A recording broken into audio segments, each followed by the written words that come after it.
गिरिराज कुमार फरीदाबाद से। श्री गुरुदेव महाराज के चरणों में कोटि कोटि प्रणाम। गुरुदेव, आदमी इस जीवन में प्रारब्ध से पाता है या अपने कर्म से?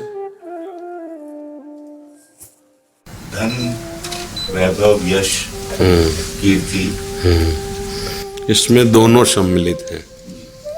पशुओं को केवल प्रारब्ध से प्राप्त होता है। एक कुत्ता गली में मारा घूमता है, एक कुत्ता कार में घूमता है, वो प्रारब्ध। मनुष्य नहीं। मनुष्य में दो, भाग्य और कर्म, दोनों के लिए रखा गया है। अगर हमारा भाग्य जोरदार पड़ गया तो हमारे कर्म फेल हो जाएंगे, और कर्म जोरदार पड़ गया तो भाग्य को दबा देगा। ये फाइनल का मनुष्य जन्म है। इसमें ये केवल नहीं कि प्रारब्ध में जो लिखा है वही होगा, आगे कुछ हो नहीं सकता। फिर मनुष्य जन्म की दुर्लभता सिद्ध नहीं होती। मनुष्य जन्म की दुर्लभता शास्त्रों में गाई गई है। दुर्लभो मानुषो देहो। क्या दुर्लभता है? अब हमारे प्रारब्ध में लिखा है दुख ही भोगना है, लेकिन आपने निश्चय किया सत्संग सुन करके कि सर्व सामर्थ्यशाली भगवान और भगवान का नाम सब कुछ कर सकता है। अब सब कुछ बदल जाएगा, आपका प्रारब्ध बदल जाएगा, सब बदल जाएगा। जैसे मार्कंडे नाम के एक ऋषि थे, तो उनके पिताजी बहुत बड़े ज्योतिषाचार्य ब्रह्म ऋषि थे। तो जब ही वो पैदा हुए तो कुंडली बनाई, तो उसमें लिखा था 5 वर्ष की आयु। बड़े चिंतित हुए, क्योंकि बड़ी तपस्या के बाद ऐसा पुत्र हुआ और 5 वर्ष जिएगा।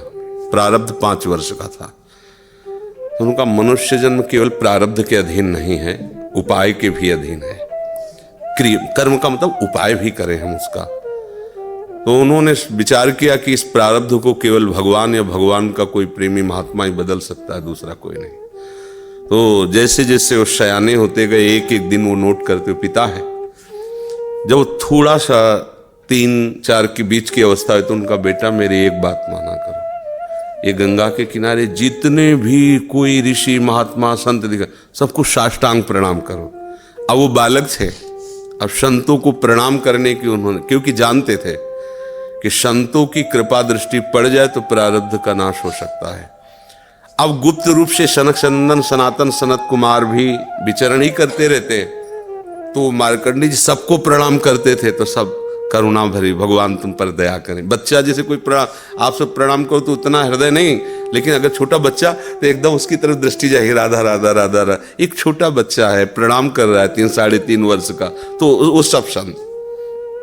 और वो चुपचाप बैठ करके देखा करते थे उनके पिता कि किसी ऐसे महापुरुष का आगमन हो जो सृष्टि पर शासन करने की सामर्थ्य रखता हो, तभी प्रारब्ध बदल सकता है। छोटी मोटी तपस्या वाले से प्रारब्ध थोड़ी बढ़ता है। उन्होंने देखा ये चारों तो कुमार हैं, सनक सनंदन सनातन सनत कुमार, जो साष्टांग किया तो वो एकदम, वो भी 5 वर्ष की अवस्था में रहते हर समय। उन्होंने कहा चिरंजीवी भव। बस वो खड़े हो गए, बोले महाराज ये अभागा चिरंजीवी लायक नहीं है। इसके प्रारब्ध में 5 वर्ष की आयु लिखी और चौथा भी पूर्ण होने जा रहा है, कुछ समय का जीवन है। सनकादि ने कहा जो चिरंजीवी भव तो चिरंजीवी भव। हमने उसका भाग्य देख के थोड़ी बोला, उसका आचरण देख के बोला। एक छोटा बालक संतों के चरणों में लेट रहा है, ये चिरंजीवी लायक ही है। बोले महाराज अब भाग्य देख के दे, 5 वर्ष की आयु, अब कैसे? तो उनका हम वो तिथि वो तारीख तुम निकालना, और उस तारीख को हम भी आएंगे। भगवान शंकर के मंदिर में भगवान शंकर के लिंग को ऐसे गले लगवा के बैठालना, हम भी वहीं रहेंगे, देखते हैं कैसे मृत्यु ले जाएगी इस बालक को। ऐसा ही हुआ। अब संतों के बताए हुए मार्ग पर चलने वाले का मंगल ही होता है। तो वैसे चारों कुमार वहां विराजमान गुप्त रूप से।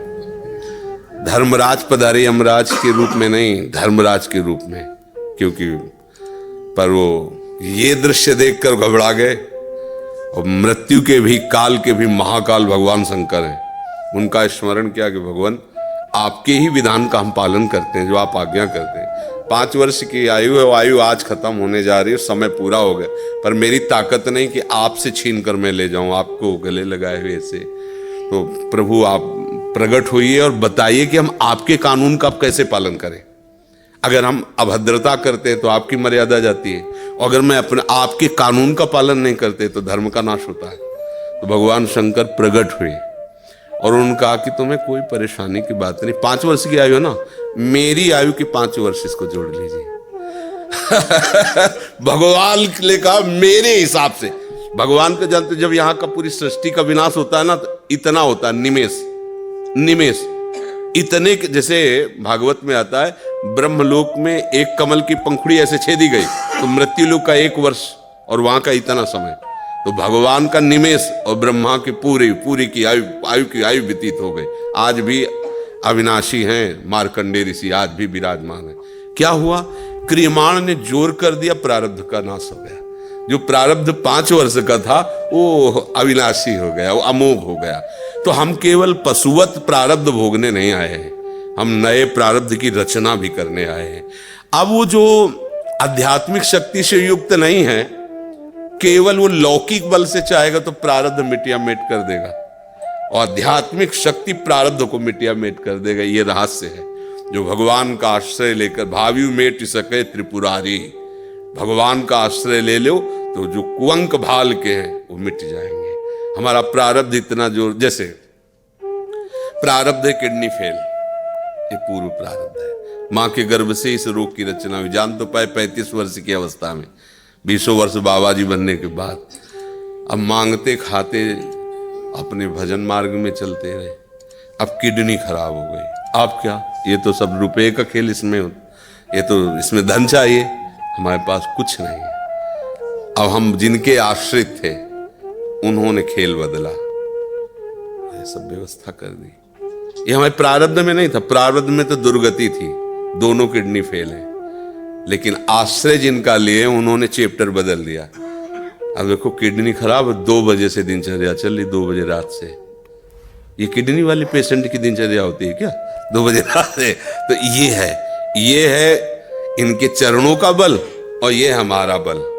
हमारे बुरे कर्मों का फल हमको मिल रहा है और उनके आश्रित हैं, तो ऐसे हमारा जीवन कट रहा है, ऐसे गोद में लिए काट रहे हैं। तो हम केवल प्रारब्ध के ही अधीन नहीं, हम कोई पशु नहीं है, मनुष्य जन्म में मिला है। हम नया कर्म करें ऐसा कि हमारे प्रारब्ध, बुरे प्रारब्ध का नाश हो जाए। हम ऐसे भगवान का आश्रय लेकर भजन करें कि हमारा, अच्छा भगवान सब कुछ है। जैसे आपको धन चाहिए तो लक्ष्मीपति है, यश चाहिए तो पुण्य श्लोक है, उन्हीं की कीर्ति से समस्त शास्त्र भरे हुए। जो चाहिए, रूपवान, गुणवान, धनवान, वैभववान, वो सबके समुद्र हैं, उनका आश्रय ले लो, सब कुछ हो जाएगा। अब अगर केवल धन पर लक्ष्य रखोगे, भगवान का आश्रय नहीं लिया, तो बुरे कर्मों से भी तुम नहीं बच पाओगे। अब उपाय करना चाहिए कि हमारे नए कर्म ऐसे बलवान होने चाहिए कि जो बुराइयां हमसे पीछे हुई वो हमें परास्त न कर पाए। अगर हम यश चाहने की कोशिश करें तो भगवान का नाम कीर्तन करें, गुण और संयम से रहें, सबको सुख पहुंचाएं, अपने आप यश होगा।